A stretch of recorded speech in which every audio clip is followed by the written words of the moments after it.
Welcome to Fight News Now. My name is John Pollock, and we have a loaded edition of the show this week featuring Daniel Cormier, Michael Chandler, and Bellator President Scott Coker joining us on the show. As usual, John Ramsden and Robin Black will be here for another 3 rounds, and the shift hits the San Diego Comic-Con with the cast of the Avengers. But right now, we begin with this week's newsmakers.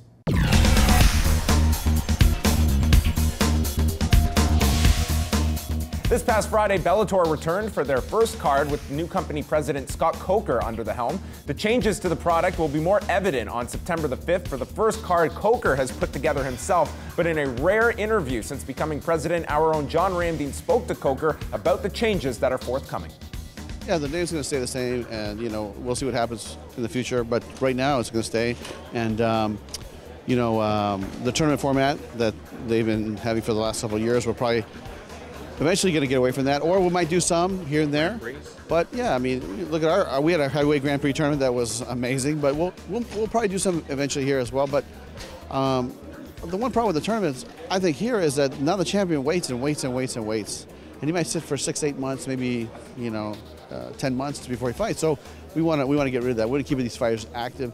We want to keep these champions fighting, and keep the guys in the cage where they belong. One of the top names that has come up through the Bellator system is lightweight Michael Chandler, who was a part of the promotion's first pay-per-view this past May. The 28-year-old Chandler spoke with the Fight Network about his career in Bellator, as he is coming off a pair of split decision losses to Eddie Alvarez and Will Brooks in his last 2 bouts. It's always a little bit of a disconnect there because Bellator is not the biggest organization in the world, but what they've done and what their future, I think what the future holds for Bellator is a lot bigger than what it is now. So it's exciting to see, what the exposure is going to be like in 6 months to a year from now, and it is exciting to see what the exposure has become since. I headlined that first card on Spike TV, and since Bellator moved over to Spike TV, a little over, I guess, a year and a half ago, the reception has been huge, and the exposure has been a lot greater. So, it's not as big as I would like, but then again, it never is. You always want to. For me, I want to be put on a platform to be able to have a voice and to reach people, and in order to do that, you have to continue to win fights. You have to continue to train. You have to continue to, get great opportunities like this. So I thank you guys for that. So, I'm excited to continue to build the exposure. This past Saturday, the UFC returned to Fox with a card from San Jose, California that saw lightweight Bobby Green extend his winning streak to 8 fights, with 4 of those coming inside of the UFC. Following his win over Josh "The Punk" Thompson, Green attended the post-fight press conference and shared his feelings regarding the recent passing of his brother that Green has been forced to deal with. For those who don't know, my brother was killed, 4 family members shot all at once. This was very big, and this is the only reason I actually took the fight, is to give my brother that honor, to put him on front stage and say that he was a good kid. He was a great guy. He was my closest soldier to me. He was my baby brother. When I go home, he was the first person I was gonna see. And it's been very hard to deal with it, and to deal with that pain. And I haven't had time to really sit back and think about it. I think I'm gonna go visit his grave and really express my hurt now, but I've been so busy and so occupied because I only took the fight on 12 days notice that you don't have time to do all these different things, So just really now I'm gonna take my time to really cry for my brother, I didn't really get the time to share that. Last week, news was released from the UFC that Nick Diaz had signed a contract extension with the organization and will now be fighting Anderson Silva January 31st. And that begs the question how this impacts the status of Nate Diaz, who is also sitting on the sidelines despite a binding contract with the UFC. John Ramsden spoke with Diaz's manager Mike Kogan while in California. Well, it's unfortunate, he wants to fight. He's a fighter. He's kind of sitting out there doing nothing. So, hopefully it'll get resolved. It's not, looking very good. There seems to be a lot of opinions out there, and, people are entitled to them, but things aren't what they are. You know what I mean? And that's all I leave. I'm not the guy who sits around and feels like I need to explain to the whole world who's doing what and get approval from everybody in the world on their opinions.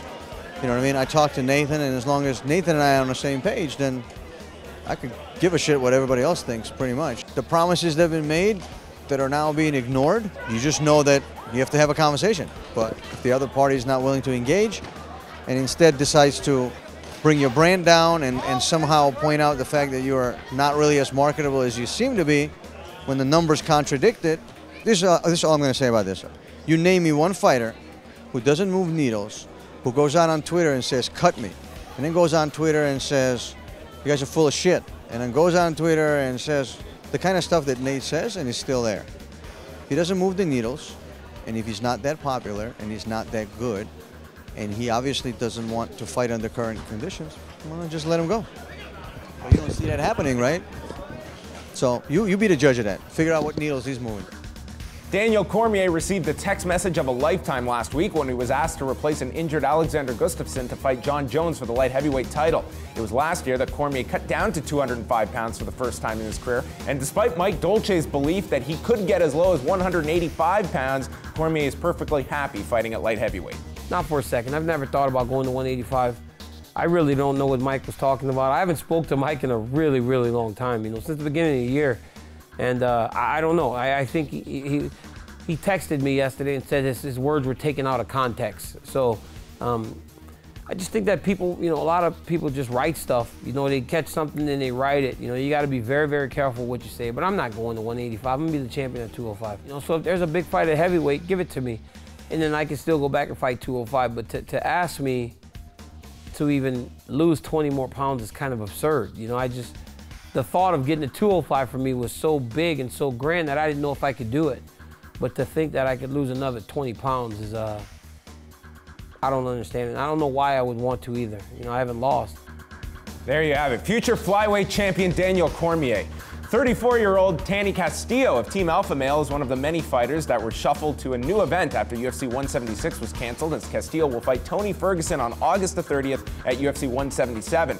After coming over from the WEC, Castillo has now fought 10 times inside of the UFC and shared with the Fight Network his 5-year plan as he continues his mixed martial arts career. I want to retire in about less than 5 years. I'm focused on getting that title, so I got 2 years, and that's where I'm envisioning my title shot. It's 2 years from now. I get 3 big wins. The only 2 losses I have were to Barbosa, and that was that was up in the air. It was a real close fight.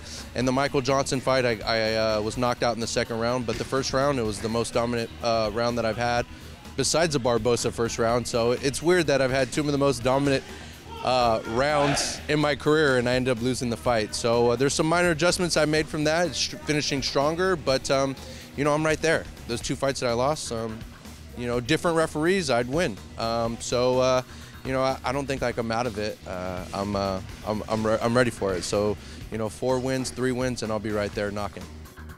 One of the biggest performances of this past weekend came from light heavyweight Anthony Rumble Johnson, who only needed 44 seconds to stop Antonio Rogerio Nogueira in San Jose and improved to 2-0 since returning to the UFC earlier this year. We now hear from Johnson about the changes he has made in his career that has translated into his light heavyweight success.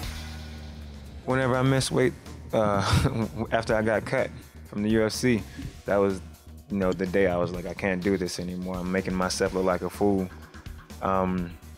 I was hurting my team, I was hurting my family, I was hurting myself, and sooner or later you gotta grow up in life. So, and I think along the 2 years I was away from the UFC, I grew up a good bit. I still have a lot of growing up to do. I'm still a big kid. And finally, we hear from UFC lightweight Ramsey Nijem, who will fight later this summer at UFC 177 when he meets Carlos Ferreira in Sacramento. Nijem is a Palestinian-American and recently spoke about the ongoing conflict in Gaza between the Palestinians and Israelis. Every time I post something on Facebook, there's a debate. One person's on one side and one on one side. But at the end of the day, man, there is no debate. It's people, it's humanity, it's kids getting killed, it's families. I found out my aunt's house was blown up yesterday. There's a lot of families, and at the end of the day, these are people. It's just like us, me and you, but these big groups, these terrorist groups take over on both sides. And it's, there's Zionism, this and that, and all these people say that, oh, we need to do this for peace, we need to fight this person needs to get out.